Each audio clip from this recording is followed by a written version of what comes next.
Assalamualaikum warahmatullahi wabarakatuh.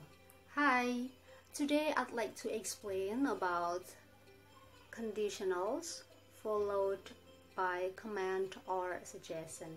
Hari ini saya akan menerangkan materi tentang kalimat pengandaian yang diikuti oleh perintah atau saran. Materi ini merupakan materi bahasa Inggris wajib kelas 12 semester 1. Conditional sentences atau kalimat pengandaian itu ada beberapa tipe, yaitu first conditional yang menyatakan real present, kemudian ada second conditional yang menyatakan unreal present, kemudian ada lagi third conditional yang menyatakan unreal past. Sebenarnya masih ada zero conditional, tapi hari ini saya hanya akan membahas tentang first conditional. Contoh kalimatnya, first conditional adalah if you study hard, you will pass the exam. Jika kamu belajar dengan giat, kamu akan lulus ujian. Ini merupakan kalimat real present. Maksudnya, kalimat tersebut, pengandaian tersebut itu kemungkinan besar akan terjadi. Misalnya, jika kamu belajar dengan giat, kemungkinan besar kamu akan lulus ujian. Di sini ada dua klausa, yaitu if clause dan main clause. If clause itu rumusnya if kemudian diikuti simple present tense. Simple present tense sendiri itu rumusnya ada subject kemudian diikuti verb one, kata kerja pertama. Atau kalau misalnya kalimat tersebut tidak ada kata kerjanya atau non verb, maka setelah subject itu diikuti dengan am, is atau are. Kemudian yang main clause-nya itu ada present future. Rumusnya subject kemudian diikuti will kemudian verb one atau kata kerja pertama. We can use other forms in the first conditional based on the functions or context. Kita bisa menggunakan other forms, bentuk lain atau struktur lain dalam first conditional berdasarkan fungsi atau konteksnya. Di sini sudah saya buatkan tabel. Yang pertama fungsinya to talk about situation which are very likely to happen, untuk membicarakan situasi yang kemungkinan besar terjadi. Ini kalimat yang tadi ya, rumusnya juga sama. If kemudian simple present, kemudian present future. Contohnya, if you never exercise, you will be fat. Kemungkinan besar terjadi kan, jika kamu tidak pernah olahraga, kemungkinan besar kamu akan gemuk.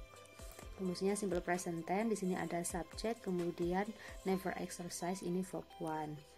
Diikuti dengan klausa selanjutnya itu present future, ada subject, kemudian will, kemudian kata kerja pertama dari be fat ini. Selanjutnya, fungsi yang kedua adalah to give advice and instruction, untuk memberikan nasihat dan instruction, perintah.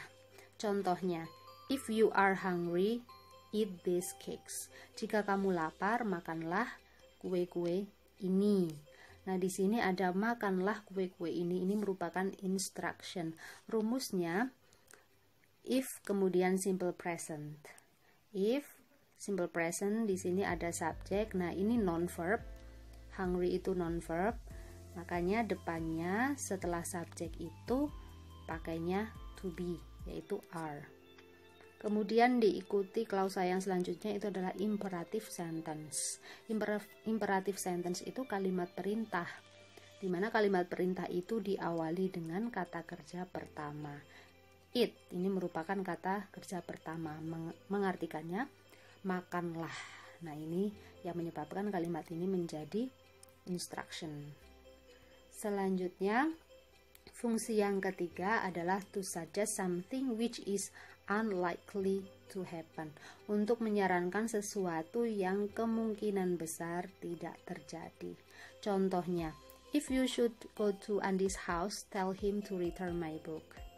Jika kamu harus pergi ke rumahnya Andi, beritahu dia untuk mengembalikan buku saya. Di sini if you should, jika kamu harus. Nah, ini unlikely to happen. Kemungkinan besar tidak terjadi. Kalaupun kamu ke rumahnya Andi gitu kan. Kalau kamu harus ke rumahnya Andi, beritahu dia untuk mengembalikan buku saya. Rumusnya if kemudian diikuti should. Nah, sebelum should ini ada subjeknya. Ini you sebagai subjek, kemudian should. Diikuti dengan imperatif sentence. Tadi imperatif itu kalimat perintah yang diawali kata kerja pertama. Ini tell yang merupakan kata kerja pertama. Selanjutnya yang keempat itu fungsinya to give suggestion, untuk memberikan saran. Contohnya, if you don't feel well, you should go to the doctor. Jika kamu tidak enak badan, kamu harus pergi ke dokter.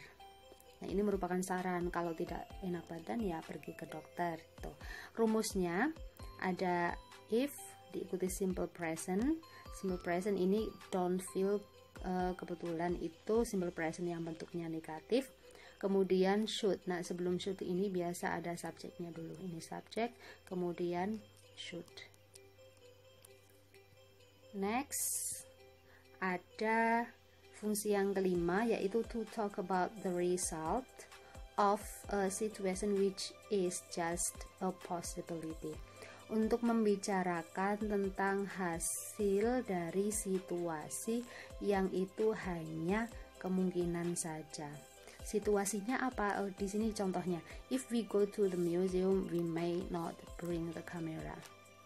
Jika kita pergi ke museum, kita mungkin tidak boleh membawa kamera. Situasinya apa?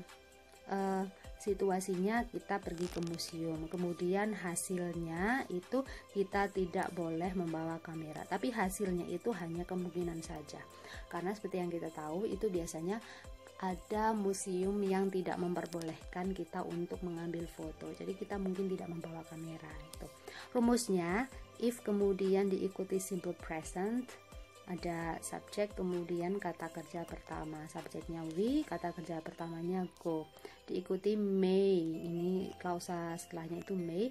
Biasa sebelum may itu ada subjek, subjeknya we, kemudian ada kata may.